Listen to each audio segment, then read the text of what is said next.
On the stormy morning of the 14th of September, 1855, a horrifying tragedy shattered the deceptive peace of the remote town of Raven Hollow, Virginia. Inside the stately Caldwell mansion, 2 bodies were found, brutally beaten to death with a fireplace poker. The murders occurred in broad daylight, with no signs of forced entry. The killer had moved through the mansion, committed the crime, and vanished like a phantom. Despite a shocking investigation and a trial that shook the entire state, the truth behind the case would remain a painful scar in Raven Hollow's history. What Sheriff Grayson discovered in the oppressive atmosphere after the storm would challenge every notion of aristocratic honor, family loyalty, and the dark secrets hidden behind the doors of the South's most esteemed planter families. Before we delve into the story of the Caldwell family and the young woman who witnessed it all, let's explore the hidden corners of Raven Hollow. But first, let me take you back to a time when Virginia stood on the precipice of division, when loyalty to tradition and the wealth from plantations clashed with rising new ideologies, and when a single morning would forever shatter the illusion of sanctity that an entire community had painstakingly built. Raven Hollow, Virginia, in 1855, was a town torn between 2 ideologies.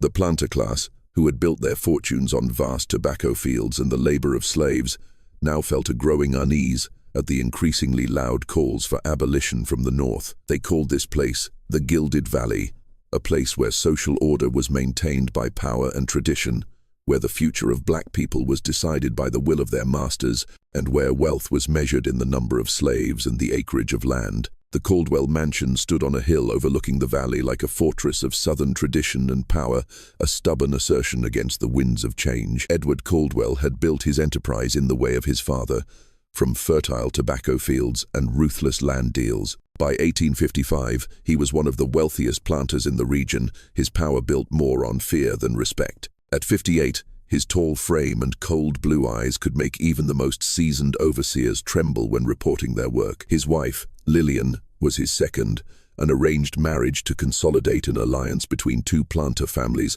that had lasted 15 years but never found true warmth. She was a graceful but distant woman of 49, her honey-colored hair styled in a neat, aristocratic bun. The free black maid who worked in the house called her Madame with a respectful distance, a necessary wisdom for survival in a world rife with invisible boundaries. That girl, 2-year-old Mary Turner, had come to work at the mansion after her family was emancipated. She moved through the Caldwell mansion silently, speaking only when spoken to, her nimble hands keeping the mahogany and silver furnishings gleaming, a testament to the order of a prestigious family.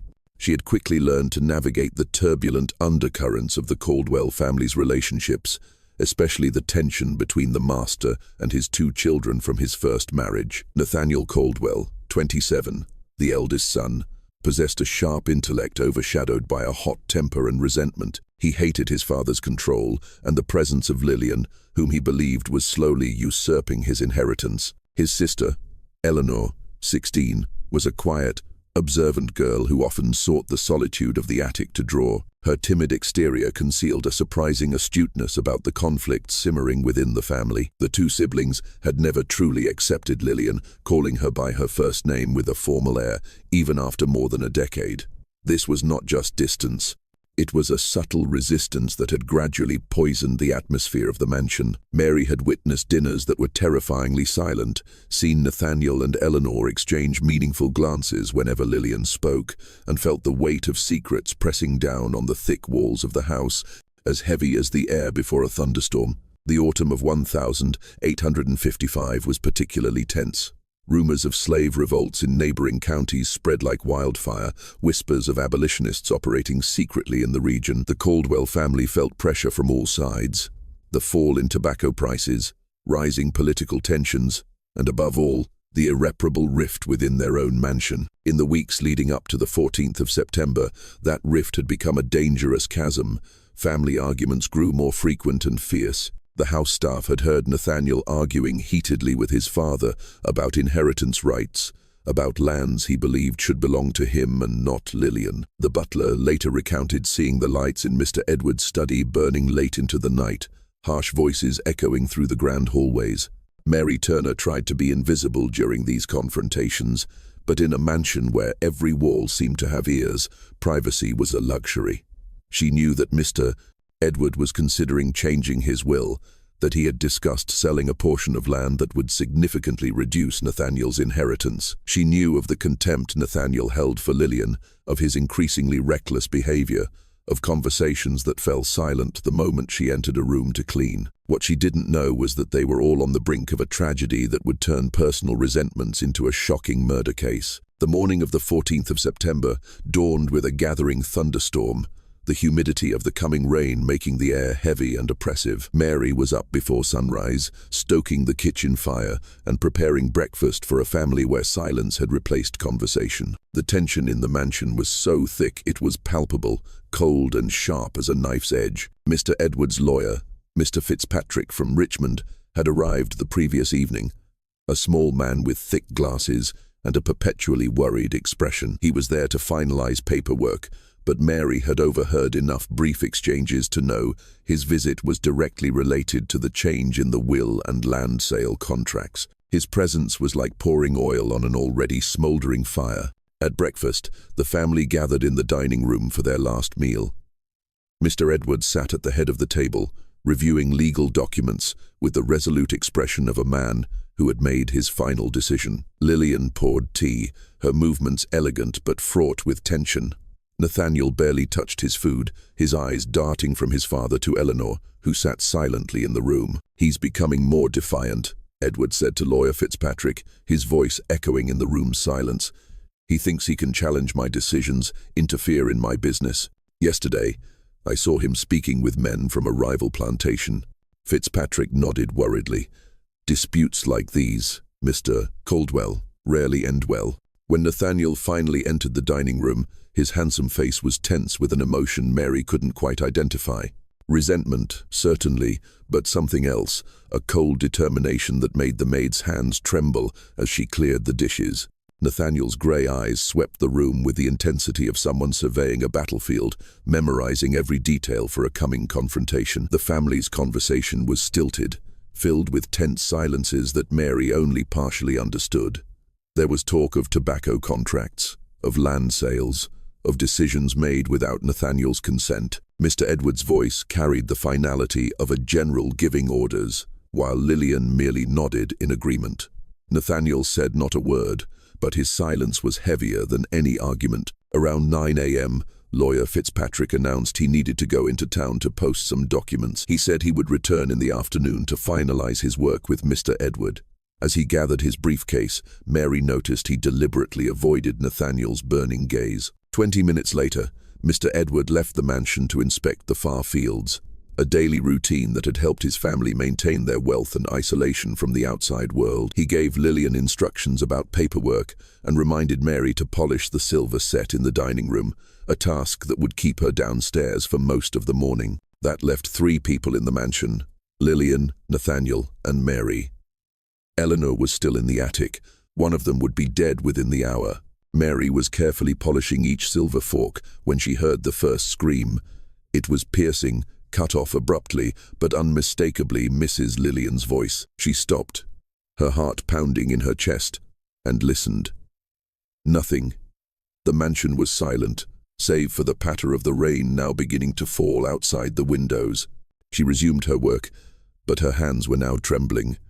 There was something in that scream, not of anger or frustration, but of sheer terror, that made her gut clench with a primal fear. When the second scream came, longer and more desperate, followed by a loud thud as if something heavy had fallen to the floor, Mary dropped the polishing rag completely. The sound came from upstairs, from the direction of Mr. Edward's study, where Lillian was organizing papers. The noise stopped again, but this time, the silence was more terrifying than the sound. Eleanor's strict upbringing had taught her that prying into adult affairs was improper, but her years in the Caldwell mansion had also taught her that ignoring signs of danger could have dire consequences. She put down her pencil, her heart pounding. She quietly opened the attic door and listened. Nothing. She slowly descended the main staircase, her bare feet making no sound on the thick Persian rug of which Mr. Edward was so proud. The upstairs hallway was dim, the weak light of the stormy morning filtering through the tall windows. The door to her father's study, where Lillian was slightly ajar. Eleanor called out softly, her voice trembling, "Mrs. Lillian, are you all right?" No answer. She pushed the door wider and stepped into a scene that would forever scorch her innocence. Lillian Caldwell lay slumped over the writing desk, her blue silk dress dark with blood. Her head was a ruin, crushed beyond recognition by repeated blows from a heavy metal object. Blood had spattered across the leather-bound books and silk-papered walls, but it was the smell that nearly made Eleanor vomit, metallic, sweet, and acrid. The smell of a life violently taken, and standing in the middle of the room, still holding the brass fireplace poker that had done the deed, was her brother, Nathaniel. His white shirt was pristine, unstained. His blonde hair was perfectly coiffed, but his eyes held an expression that Eleanor could never later put into words. Not panic, but a cold resolve, as if he had just completed a necessary task. "She fell," Nathaniel said, his voice unnervingly calm, as if commenting on a minor incident. "She must have tripped on the desk leg." Eleanor looked at the poker in her brother's hand, at the devastation on the desk, at the blood on the walls. She opened her mouth to scream, to run, but Nathaniel's voice froze her in place. "You will remain silent, Eleanor, because if you don't, you will lose everything. This house, your future, even your life. Who do you think they will believe? A dreaming girl, or the heir to the Caldwell family?" The words struck Eleanor like a sentence. She was only 16, trapped in a world where a woman's voice, especially a young girl's, carried no weight against a man like Nathaniel. She had seen how this society worked. Women who did not conform were deemed mad, committed to asylums, and forgotten. "What do you want me to do?" she whispered, her voice lost in terror. Nathaniel smiled, a smile utterly devoid of warmth, and in that smile, Eleanor glimpsed something far more terrifying than anger or violence. This was calculation, cold and cruel. This was a man who had planned not just the murder, but its concealment. "We wait," Nathaniel said. "Father will be home soon, and then it will all be settled." The next hour passed like a nightmare from which Eleanor could not wake. Nathaniel acted methodically. He used a rag to wipe the fireplace poker clean, his movements precise and without hesitation. He repositioned Lillian's body on the desk, rearranging the papers to make it look like an accidental fall, then closed the study door and locked it with the key from the desk. Eleanor watched it all in numb silence, frozen by the realization that she was now part of this crime. Every moment of her silence made her an accomplice, trapped in her brother's web. "You must understand," Nathaniel said as he washed his hands in a basin in his private room, "that I had no choice. She was going to destroy this family, convince father to sell our heritage, leave us both with nothing. She was a serpent in this house. Eleanor, you saw how she manipulated father, how she turned him against his own son." The justification flowed from Nathaniel's lips with the fluency of someone who had convinced himself of his own righteousness. But Eleanor noticed a single drop of sweat trace a path down his temple. His eyes kept darting toward the locked study door. Around 11 o'clock, they heard Mr. Edwards' carriage at the entrance. "Remember," Nathaniel whispered, his hand resting on Eleanor's shoulder with a dreadful weight. She received a message and rushed to visit a sick relative in the next county. She left early. "You saw the messenger bring the letter." Eleanor nodded unconsciously, though she had seen no messenger, no letter. The lie felt like a stone in her chest, but the prospect of facing Nathaniel's wrath was infinitely more terrifying. Mr. Edward entered the house in his usual manner, calling out Lillian's name. When there was no answer, he grumbled and settled into his favorite leather armchair in the sitting room, still wearing his mud-caked boots. At 58, the morning ride had tired him. "Where is Lillian?" he asked Nathaniel, who had appeared in the doorway with a placid expression. "She received an urgent message about Aunt Martha being gravely ill," Nathaniel replied smoothly. "She left right after breakfast, said she might not be back today." "Mr." Edward grunted his acceptance and leaned his head back against the chair, closing his eyes. Within minutes, the steady rise and fall of his chest indicated he had drifted into a short nap after a tiring morning. Nathaniel watched his father for several long minutes, his face impassive and unreadable. Then he turned to Eleanor, who stood rooted to the spot in the doorway, and nodded toward the stairs. "I'm going to the library," he said, loud enough for his father to hear if he was still awake. "I need to review some papers." But instead of going upstairs, Nathaniel went to the fireplace. Eleanor wanted to run, to scream, to do something to stop what she sensed was about to happen, but her feet felt nailed to the wooden floor, and her throat was dry. Unable to make a sound, she could only watch as Nathaniel quietly lifted the heavy brass fireplace poker, the shadows of the sitting room concealing it as he approached his father's chair. The first blow struck Mr. Edward on the temple as he slept. His eyes flew open in shock and pain, but he had no time to realize who his attacker was. The second, then a third, came down with horrific cruelty, their sickening thuds echoing in the silent room. By the time Nathaniel stopped, Edward Caldwell's face was no longer recognizable, and his son was standing over the body, his chest heaving. But this time, his eyes shone with a wild sense of release. "Now you scream," he said to Eleanor, his voice hoarse. "You discover the body, you call for help, and we never speak of what really happened here." The performance that followed was flawless. Eleanor's screams brought Mary and the nearby staff running. The sight of her collapsing, trembling and sobbing beside her father's body, convinced everyone that she was a poor child who had just suffered a horrific shock. Even Sheriff Grayson, a longtime friend of the family, was moved by her apparent grief. But in her panic, Eleanor noticed things that others missed.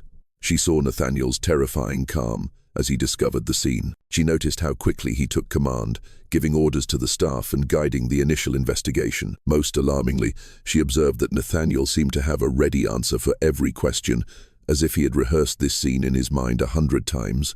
When investigators discovered Lillian's body upstairs, Nathaniel's shock and collapse seemed real enough to fool everyone, except for his little sister, who had witnessed the truth. The official story began to circulate immediately. A vagrant, perhaps a runaway slave, had somehow broken into the mansion, committed 2 brutal murders, and escaped without being seen. It was a convenient story. It allowed the respectable planter class of Raven Hollow to sleep soundly, secure in the belief that evil was something that came from the outside, from rogue elements threatening their social order, and not something that sprouted from within their own prestigious families. But Eleanor knew the truth, and as the days passed and the investigation began, she realized that her silence was turning her into a hostage, and her knowledge made her a threat to the only family she had left, Nathaniel. The investigation following the murders uncovered a Raven Hollow that most residents preferred to ignore, a community where aristocratic honor was a thin veneer over deep-seated feuds, where family loyalty was a tool for power struggles, and where the truth was often the most dangerous thing of all. Sheriff Thomas Grayson, despite his ties to the planter class, was a practical man who understood that family tragedies were rarely as simple as they appeared. Within 48 hours, he had identified several suspicious points that suggested the killer had to be an insider, someone intimately familiar with the Caldwell mansion. The lack of forced entry was the first red flag. The Caldwell mansion was protected like a fortress, with heavy oak doors and iron bolts, yet there wasn't a single sign of a break-in. This indicated the killer either had a key or was already inside the house. The timing of the murders was equally suspicious. Lillian was killed about an hour and a half before her husband. However, none of the staff working nearby saw a stranger enter or leave the mansion. For an outsider to commit both murders, he would have had to hide somewhere in the vast house for over an hour without being detected, a nearly impossible feat, especially during the day. But the most convincing detail was the murder weapon. The fireplace poker was a family heirloom, always kept in a fixed position in the sitting room. An intruder would have had to be extremely familiar with the mansion's layout to find and use it so quickly and effectively. But Sheriff Grayson's investigation faced an invisible fortress: social class. Raven Hollow's planter elite could not accept the possibility that one of their own, the heir to a prestigious family, could commit such a brutal act. The Caldwells were a symbol of Southern stability and honor. To suggest that Nathaniel might have killed his father and stepmother was to question the very foundation upon which their social order was built. The pressure to find an external culprit was immense. Patrols arrested several runaway slaves from neighboring plantations, interrogated free black people working in town without just cause, and pursued baseless rumors about suspicious strangers. Meanwhile, local newspapers began to hint that the case was evidence of the dangers of abolitionist ideas and the moral decay creeping into society. Eleanor found herself trapped in the middle of this investigation. Her testimony, as one of only 2 people in the house, was crucial, but she was just a 16-year-old girl, and the fear of Nathaniel's threat had locked the truth inside her. In her initial interviews with Sheriff Grayson, Eleanor stuck to the story Nathaniel had concocted. Mrs. Lillian had gone to visit a sick relative. Her father came home to rest, and she was in the attic painting when the tragedy occurred. She described hearing screams, running down, and discovering her father's body. But Grayson, who had known Eleanor since she was a child, was perceptive enough to realize something was wrong. He noticed the girl's hands trembled incessantly. Her voice was barely a whisper when she spoke of her brother. She seemed to be reciting a prepared story, not recounting a traumatic memory. "There's something you're hiding from me, Eleanor," he said, during their third meeting at the mansion, his tone gentle but his eyes searching. "I understand you're frightened, but if you know anything that can help us find who did this, you have a duty to speak, not just for justice, but for your father." Eleanor looked into his eyes for a moment, and Sheriff Grayson saw something there that made his heart sink. Not quite fear, but the hopeless resignation of a child who understands that the truth could destroy everything her family had left. "I've told you everything I know, sir," she said softly. "I wish I could help more, but I was in the attic when it happened. I didn't see anything." The sheriff didn't believe her, but he also understood he couldn't force a horribly traumatized girl to say what she was hiding. In 1855 Virginia, a young woman's word was easily dismissed, especially when it was against the heir of a powerful family. As the investigation dragged on, Grayson's focus gradually shifted to Nathaniel. His behavior in the days following the murders struck many as odd. Too calm, too controlled, and too quick to assume control of the estate for a son who had just lost both his father and stepmother. There were other disturbing details. An overseer from a neighboring plantation reported seeing Nathaniel riding out of the mansion late on the afternoon of the 13th of September, the day before the murders, and heading toward a remote piece of land where illegal duels often took place. Nathaniel claimed he was just hunting, but no one saw him bring back any game. Even more suspicious was the testimony of Mary Turner. She reported that on Sunday night, 2 days after the murders, she had seen Nathaniel burning something in the large kitchen fireplace. When asked, Nathaniel said it was just a pile of old, worthless business papers. But Mary noticed a strange smell, like burning woolen cloth, and the timing of burning things late at night made her uneasy. In a crime where the killer would surely have been spattered with blood, destroying potentially stained clothing looked less like housekeeping and more like disposing of evidence. The breakthrough in the case came from an unexpected source, lawyer Fitzpatrick, who had visited the Caldwell mansion the night before the murders. Initially, Fitzpatrick had only provided general information, afraid of damaging the family's reputation. But as his conscience gnawed at him, he decided to reveal the whole truth to Grayson. In a private meeting, he recounted in detail the fiery argument he had witnessed between Nathaniel and his father over the change in the will. The boy was so angry he lost control, Fitzpatrick told Sheriff Grayson. He said something about not letting an outsider steal his mother's legacy, said Mr. Edward would regret it if he dared to disinherit him. The statement was damning, but still circumstantial. What Sheriff Grayson needed was direct evidence linking Nathaniel to the murders, or a witness willing to recount what had really happened in the Caldwell mansion on that fateful morning. He was increasingly certain he already had such a witness. The question was whether Eleanor Caldwell would find the courage to defy her brother before it was too late. By the end of September, the investigation had reached a critical juncture. Grayson had gathered enough circumstantial evidence to suspect Nathaniel, but he knew that prosecuting the heir of the Caldwell family based on indirect evidence alone was nearly impossible, especially when the entire upper class would rally to his defense. What he needed was undeniable physical evidence, or testimony from someone who had witnessed the crime. Since the murder weapon had been wiped clean and the crime scene disturbed, that left only one realistic option: convincing Eleanor Caldwell to break her silence. The pressure on Eleanor had been mounting daily since the tragedy. She continued to live in the mansion with Nathaniel, but the house now felt like a prison. Nathaniel watched her every move, controlled all her conversations with Sheriff Grayson, and prevented her from having contact with anyone outside. More terrifying were the subtle threats he embedded in their daily conversations. Allusions to the fate of women deemed unstable or hysterical in Southern society, reminders that no one would believe a weak young girl against a respectable man, the heir of the family. "You understand your position now, don't you, Eleanor?" Nathaniel said one evening as they sat in the silent sitting room. "We are the only ones left. You must protect the family's honor. If our reputation is destroyed, your future will end with it." The message was clear. Eleanor's safety and future depended on her maintaining the story he had created. But Sheriff Grayson was equally persistent. He made a point of visiting Eleanor frequently under the guise of a family friend, always trying to speak with her alone, always asking different questions to find inconsistencies in her story. He was a patient man who understood that a traumatized child needed time and trust to be able to speak the truth. During one such visit in late September, he tried a different approach. He found Eleanor sitting alone in the garden, which had begun to wither. "I've been thinking about you," he said, sitting down on the stone bench beside her with the kind air of an uncle. "You are a young, intelligent, talented girl. You could have a bright future, marry a good man, and build your own family. But you will never have that life if the ghost of that day continues to haunt you." Eleanor kept her eyes on her hands, folded in her lap. "I don't understand what you mean, Sheriff." "I think you do.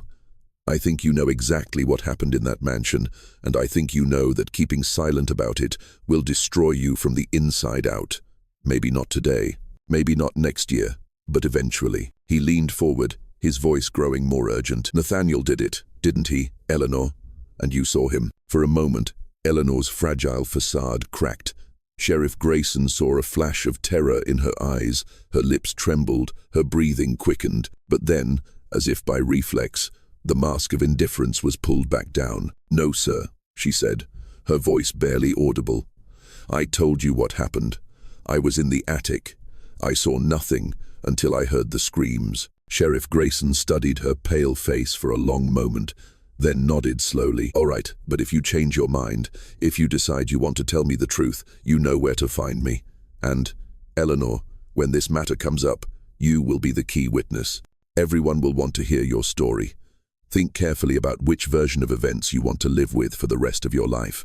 That night, Eleanor lay awake in her large bedroom, staring into the darkness and listening to the wind howl through the ancient oak trees outside. Downstairs, in the sitting room where her father had died, the blood-soaked rug had been replaced and the furniture rearranged. But sometimes she could still smell it, the sweet, metallic scent that had haunted the air that morning. She thought about Sheriff Grayson's words, about a future she might have if she found the courage to speak the truth. But she also thought about what would happen if she accused her brother and no one believed her. In this society, a girl who accused her own brother, the family heir, would very likely be declared insane, cast out by her own society. The decision was made for her 3 days later. Eleanor was walking down the upstairs hallway when she heard voices coming from her father's study, which Nathaniel had now claimed as his own. Nathaniel was speaking with a cousin, their voices hushed but urgent. She shouldn't have listened, should have returned to her room and pretended she heard nothing, but something in their tone made her hide behind a statue and listen. "Grayson is getting too close," the cousin was saying. "He's been asking about the land deals, about your relationship with your father, and your sister. She doesn't look well. I can see the fear in her eyes." "Eleanor will say nothing," Nathaniel replied confidently. "She's too weak, and even if she did, who would believe a girl's word against her brother's?" "But what if Grayson believes her? What if the girl tells him what she really saw?" There was a long pause, and when Nathaniel spoke again, his voice carried a chill that made the blood in Eleanor's veins run cold. "Then we will have to prove she is not credible. We will have to show everyone that she has had a nervous breakdown after the tragedy. A few words in the right places, a trip to the asylum in Staunton might do her some good." The conversation continued, but Eleanor had heard enough. She returned to her room with trembling hands, her mind reeling in horror. Her brother was willing to destroy her, to have her committed to an asylum to protect himself. That evening, she made a decision that would completely change the course of the investigation. She slipped out of the mansion and ran to Sheriff Grayson's house on the edge of town. "I need to tell you something," she said, her voice choked with fear and tears, "about what really happened that morning, about what I really saw." Sheriff Grayson brought her inside, poured her a glass of water, and sat down to listen. What Eleanor told him over the next hour along with the detailed sketch she had drawn in her horror, would form the foundation of the prosecution's case against Nathaniel Caldwell and would ultimately decide whether justice would be served or whether a cold-blooded killer would escape punishment. But as Eleanor spoke, unburdening herself of the secret that had tormented her for months, neither she nor Sheriff Grayson could have foreseen just how cunning and influential Nathaniel Caldwell truly was. The mind game was only just beginning. The trial of Nathaniel Caldwell for the murders of his father and stepmother began in June 1856 in Richmond, Virginia. The case had become a sensational event, attracting the attention of the elite and newspapers from across the state. The courtroom was packed daily with planters, lawyers, reporters, and curiosity seekers who had come to witness what many considered the most important trial of the decade. The prosecution, led by the ambitious young Commonwealth's attorney Samuel Holt, meticulously built their case around the testimony of Eleanor Caldwell and the circumstantial evidence gathered by Sheriff Grayson. They painted a picture of a disgruntled son who had murdered his father to seize his inheritance, using his familiarity with the mansion and family routines to commit the perfect crime. Eleanor's testimony was the emotional centerpiece of the case. Taking the stand, her voice trembling but clear, she described in horrifying detail what she had witnessed on the morning of the 14th of September, 1855. Despite her brother's cold stare from the defense table, "I saw my brother Nathaniel standing over Mrs. Lillian's body," she told the hushed courtroom. "He was holding the fireplace poker and his face. It was terrifying. When he saw me, he said she had fallen, but I could see what had really happened." The defense attorney, Robert Vance, a renowned Richmond lawyer and a friend to many planter families, relentlessly attacked Eleanor's credibility. He emphasized her age and mental state, suggesting her testimony was the product of a hysterical imagination following the shock of losing her family, and pointed out the inconsistencies between her current testimony and her initial silence with the police. "Ladies and gentlemen of the jury," Vance declared in his opening statement, "the prosecution would have you convict a Southern gentleman, the heir of a prestigious family, based solely on the word of a distraught young girl, a child who has changed her story. This is not justice. This is a family tragedy being exploited." But the prosecution had more than just Eleanor's testimony. They presented evidence of Nathaniel's secret meetings with rival planters, his suspicious behavior after the murders, and especially the blood-stained ledger page that showed his clear motive. They called legal experts to testify about the change in the will, doctors to describe the brutal nature of the wounds, and long-serving house staff who painted a picture of a family divided by tyrannical control and greed. Vance's defense strategy was masterful in its simplicity. They argued that a well-educated gentleman like Nathaniel Caldwell, the heir to a great fortune, could not possibly commit such a brutal and senseless crime. The prejudices of Southern society regarding honor and class worked in their favor. The idea that a man of noble lineage would use a fireplace poker to beat his own father to death was almost unacceptable to the jury of planters and businessmen. Vance also skillfully sowed doubt about the other witnesses, especially Mary Turner. Though not directly accusing her, he implied that as a free black woman, Mary might harbor resentment towards her master's family, and that she had the opportunity to access the scene and the weapon. "Consider these accounts," he told the jury, "a girl in a state of agitation and a servant girl who may have her own reasons. Can we rely on this to condemn a man of impeccable reputation, a son of this very land?" The trial lasted 3 weeks with dozens of witnesses. The evidence presented painted a complex picture of family conflict, property disputes, and suppressed ambitions that had finally exploded into violence. But the most dramatic moment came when Nathaniel Caldwell himself took the stand in his own defense. Against his lawyer's advice, he insisted on testifying, confident in his ability to persuade the jury with his aristocratic bearing and eloquence. Nathaniel's performance was masterful. He spoke with dignity, his voice strong and convincing. He expressed deep sorrow over his father's death, his voice catching as he recounted the moment he discovered the tragedy. He defended his honor with such sincere indignation that even some attendees began to wonder if he had been truly wronged. However, under cross-examination by Prosecutor Holt, cracks began to appear in his perfect facade. Holt was relentless in his questioning, forcing Nathaniel to explain the contradictions in his testimony, the purpose of his secret meetings, and why he had burned papers immediately after the murders. "Mr. Caldwell," Holt said, his voice sharp and unyielding, "you testified that you were in the library reading when your father was murdered. Yet, your sister, Eleanor, has stated that she saw you coming down from the staircase just before she heard the screams. How do you explain this discrepancy?" For the first time during his testimony, Nathaniel hesitated. His confidence wavered, revealing a flicker of concealed unease. "Eleanor, the girl was in deep shock," he said. "Her memory may not be sound. It is difficult for one to remember every detail precisely in such a tragic circumstance. Indeed, memory can be affected by shock. So tell me, Mr. Caldwell, do you recall having a heated argument with your father the night before he was murdered concerning a change in his will? An argument witnessed by lawyer Fitzpatrick. It was a family disagreement, nothing more. A disagreement in which you said your father would regret his decision. Is that not so, Mr. Caldwell?" "I do not recall using those exact words." "You don't recall, or you don't wish to recall?" Holt approached the witness stand, holding a piece of paper. "I have here a copy of the torn ledger page, Mr. Caldwell, the page that recorded your father's intention to disinherit you. On this page, experts have confirmed a blood stain, and that blood belongs to your stepmother, Mrs. Lillian. Can you explain why this crucial page was in the study, at the very scene of the crime?" Nathaniel's composure finally shattered completely. His face flushed red, and his voice rose in outrage. "How dare you imply such a thing? I am a gentleman, a son of Virginia. I would never." He cut himself off, but the damage was done. The jury had seen behind the mask of honor, and what they found there was not a grieving son, but an ambitious and angry heir. The moment that sealed Nathaniel's fate came when Holt presented the most compelling piece of physical evidence the prosecution had. It was not a letter, but a silent object.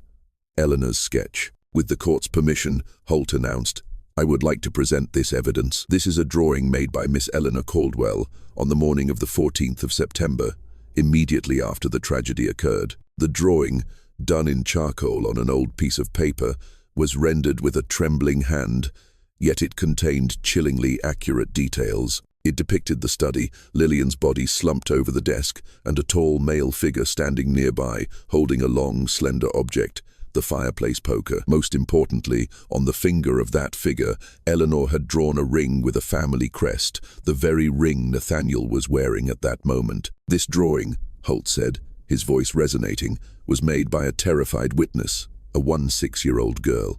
It is not a rehearsed testimony. It is a horrific memory recorded on paper, a memory of her brother, standing over the body of her stepmother, holding the murder weapon. The courtroom fell into absolute silence. All eyes turned to Nathaniel, then back to Eleanor, who sat there, tears streaming down her cheeks. The raw, innocent truth of the drawing was more powerful than any accusation. It was the truth told in pictures, irrefutable. Some of those present would later claim there was an arrogant defiance in his words, something that suggested he believed his status and reputation would protect him. Others simply saw the final performance of a cold-blooded killer who had been unmasked. The truth, as it often does, lay somewhere in between. Nathaniel Caldwell was sentenced to death by hanging, a harsh sentence reflecting the brutality of the crime. The sentence was carried out 3 months later, marking the fall of one of Raven Hollow's most powerful families. The aftermath of the trial revealed the high price of justice. Eleanor Caldwell, despite bravely speaking the truth, was ostracized by Raven Hollow's high society for having betrayed her family, tarnishing the honor of a noble house. She moved to Baltimore, living a quiet life as a teacher. She never married, forever haunted by her role in the trial that condemned her brother. Mary Turner, despite her crucial contribution to convicting Nathaniel, still faced suspicion and hostility. Labeled a dangerous servant, she could not find work in Raven Hollow. Eventually, she left Virginia, moved to Philadelphia, and worked as a seamstress under a different name, hoping to start a new life, far from the ghosts of the past. Sheriff Grayson, though he had resolutely enforced justice, found that the case had cost him many relationships and support within the planter community. He continued his work, but with a deep weariness and cynicism about the nature of power and honor. The Caldwell mansion, The site of the tragedy was abandoned after the trial. None of the relatives wanted to inherit a place stained with blood. The mansion slowly fell into ruin, becoming a ghostly symbol of a family's downfall. Locals rumored it was cursed, with tales of eerie lights and screams in the night that kept anyone from approaching. But some stains of the past cannot be covered by time or weeds. In 1870, more than a decade after the trial, a surprising discovery raised new questions about the Caldwell murders. While cleaning out an old trunk belonging to the deceased lawyer Vance, his family found a sealed packet of documents. Inside was a long letter written by Nathaniel Caldwell himself in his final days before his execution. This letter, a belated confession, painted a completely different picture of the tragedy. According to Nathaniel's letter, he was not the sole perpetrator.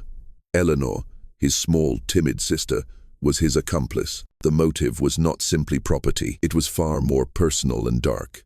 Nathaniel wrote that their father, Mr. Edward, was a tyrant not only to his slaves but to his own family. He had controlled every aspect of their lives, and his emotional abuse had turned the mansion into a prison. Lillian, the stepmother, was not only complicit but actively encouraged her husband's harshness to solidify her own position.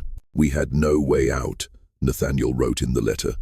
"The law and society protect men like our father. We were trapped under the roof of a monster, and the only way to be free was to eliminate him." The letter also revealed that they had planned it meticulously. Eleanor, with her quiet intelligence and observational skills, had helped Nathaniel plan the timing and method of the act to avoid detection. But the most shocking part was Eleanor's role at the trial. Her testimony was not that of an unwilling witness, but part of their plan. According to Nathaniel, it was Eleanor herself who suggested she be the one to unmask him. They had calculated that if one was convicted, the other would be free and inherit the entire estate, while also ending society's suspicion. They had sacrificed one to save the other. "My poor sister," Nathaniel wrote. "She had to bear an unimaginable burden to save us both. She played the victim perfectly. I pray she finds peace after I am gone, and lives the free life we both dreamed of." The revelation of Nathaniel's letter caused a quiet stir in 1870, but by then, the story was mostly forgotten. Nathaniel had been executed. Sheriff Grayson had retired, always carrying with him doubts about the simplicity of the case. Mary Turner had vanished into the large cities of the North. The letter raised more questions than it answered. If Nathaniel's account was true, then Eleanor was not a brave heroine, but a cold-blooded co-conspirator, and the trial was merely a perfectly staged play. If it was false, the final lies of a desperate murderer trying to drag his sister into the mud, then justice had been tragically served. The truth of what happened in the Caldwell mansion on the 14th of September, 1855, died with Nathaniel and was buried behind Eleanor's silence. But the case left an indelible scar on Raven Hollow's memory, a reminder of the dark secrets that can hide behind a facade of honor and the thin line between victim and perpetrator. Years later, at the end of the 19th century, a local historian found traces of Eleanor Caldwell. She had lived a quiet, unmarried, and childless life in Baltimore, dedicating herself to art and teaching. According to acquaintances, she was a kind woman but always carried a distant sadness. She never spoke of her past or her family in Virginia. Eleanor passed away in 1902, taking her secrets to the grave. In her will, she left her modest estate to an orphanage, but her lawyer found a short note tucked into her final sketchbook. The trembling handwriting consisted of a single sentence. "At that trial, every word I spoke was the truth. It just wasn't the whole truth." Whether that note was a late confession or an affirmation of a tormented soul, no one can say for sure. The Caldwell murders are still considered officially solved. The case is closed in the records of Henrico County, but for those who retell this story, who consider the conflicting testimonies and buried secrets, one question remains, echoing through the generations. In a case where family loyalty and deceit were intertwined, where honor and social status overshadowed justice, and where the truth seemed to have multiple versions, how can we ever know what really happened in that ruined mansion on a stormy morning so long ago? The answer, perhaps, is that we can't. And perhaps that eternal silence was the final curse placed upon the house of Raven Hollow from the very beginning. Just when we thought we had reached the bottom of the truth, the curse under the roof of Raven Hollow only deepens. If this story haunts you, share it with a friend who also loves dark historical mysteries. Leave a like to support us as we continue to unearth forgotten stories. And don't forget to subscribe so you never miss these journeys into the past. This mystery shows us that sometimes the most terrifying monsters are the ones who live within our own families, hiding behind masks of honor and social status. The Caldwell murders remind us that evil doesn't always come from the outside. Sometimes it sprouts from the seeds of oppression and resentment, wearing the face of a brother, a father, someone we thought we understood. What do you think of this story? Which version of the truth do you believe? Was Nathaniel a cold-blooded killer? Or were he and Eleanor victims pushed to the brink? Was Eleanor a brave witness or a cunning co-conspirator? Leave your comment below and let us know your theory. If you enjoyed this story and want to explore more terrifying corners of history, subscribe, hit the notification bell, and share with others who share your passion. The shadows of the past are long, and sometimes they reach into the present in ways we never expect. Wishing you peaceful dreams. If you can,